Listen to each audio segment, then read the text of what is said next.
Welcome to Dependable Flame, where we explore vintage petrol lighters, ashtrays, tobacconiana, and other useful mechanisms. Make yourself at home. Today we have a really cool old flip-top petrol lighter with dual finishes. The lid appears to me to be chrome-plated, while the body of the lighter, the case of the lighter, has sort of a granitized looking painted finish.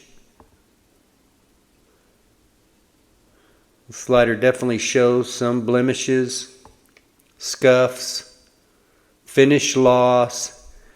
It is made by Jan Products Corporation of New York, New York.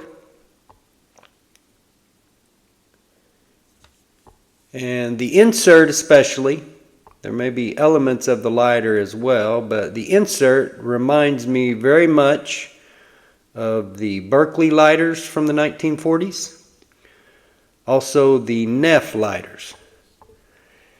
And I'm not so sure that some of these were not made by the same company, or at least made in the same factory, as they have that same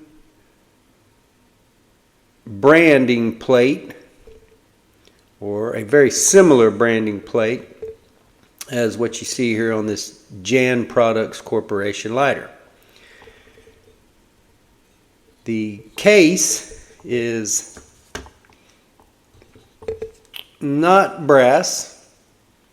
I read on a website, the only information I could find on this lighter was from a website called circa1941.com, and that website identified it as a steel case, which may be possible.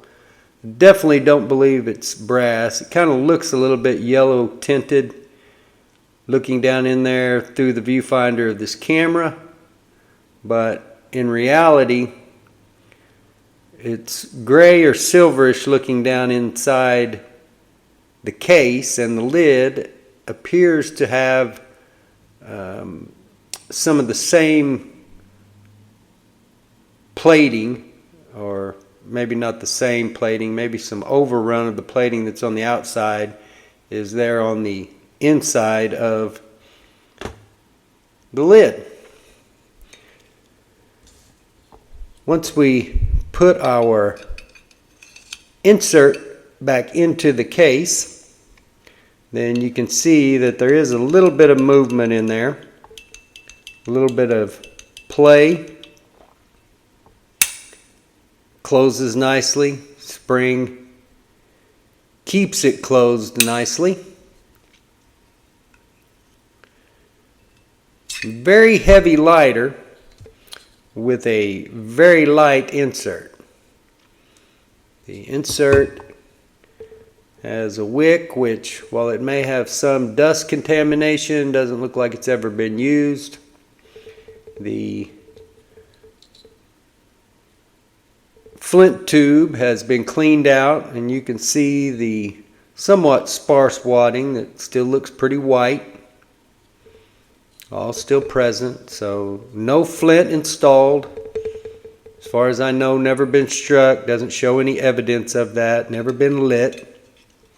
It's one reason why I'm not going to be lighting it in this video.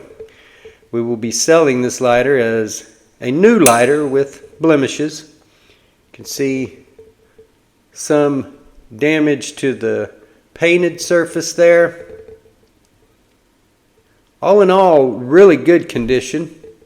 Looks like there may be a break in the plating maybe, or maybe you are just seeing, or I should say I am seeing, the imperfection of where that hinge barrel is attached to the lid. Anyway, you can kind of see a fracture there underneath the plating, but the plating all still seems to be intact. There are some scuffs, scratches, definitely a scratch here on top. It's possible that that could go all the way through, but I don't think so. I think that's just a scratch to the plating, which, other than a few hairline type scratches, the one big scratch there or scuff there on top is really the only major blemish on that lid that I can tell. But you can see the other scratches, scuffs. There is no marking on the bottom of the lighter. Doesn't appear to be any identifying marks on the case of the lighter at all.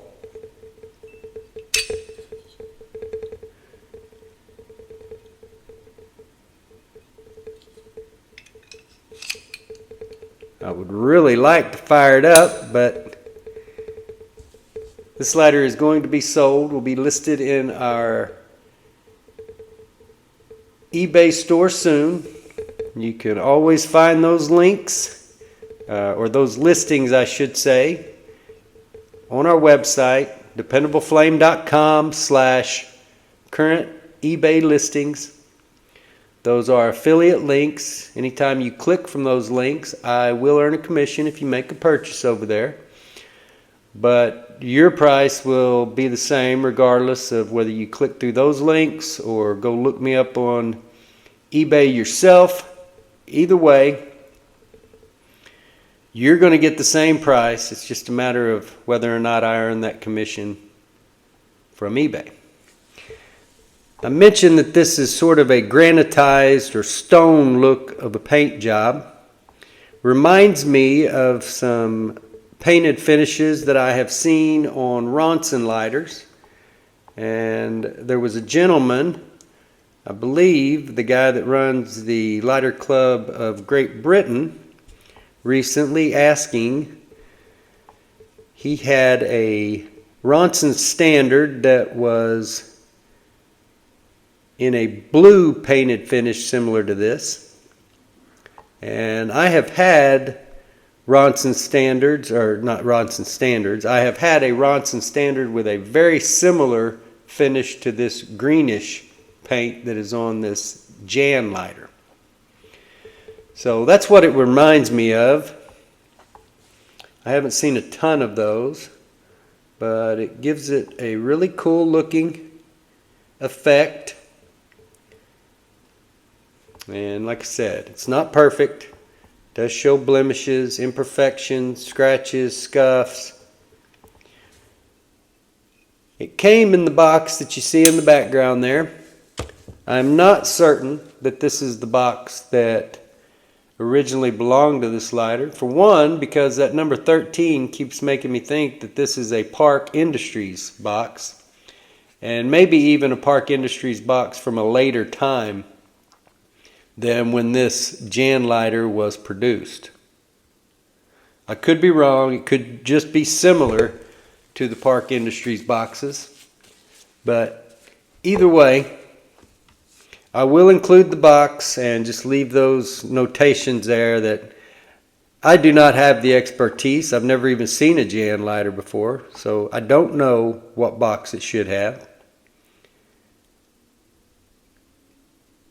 But a brand new flip top Petrol lighter, insert style lighter that has never been struck. It does have the flint tube cleared out on it. It is ready to install a flint, fuel it up, and to light away. A really attractive and cool lighter. I am guessing from the 1940s, maybe 1950s. It's possible that it was from earlier than that. Maybe the late 30s, early 40s. I definitely don't think it's later than the 1950s.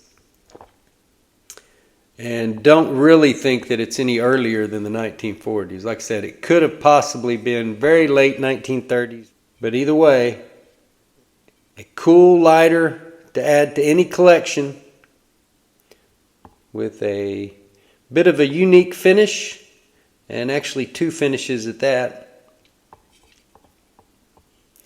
So get over there to the dependableflame.com eBay store, or just go to dependableflame.com/current eBay listings, and you can click through to my listings from right there on that page of the dependableflame.com website. Until next time.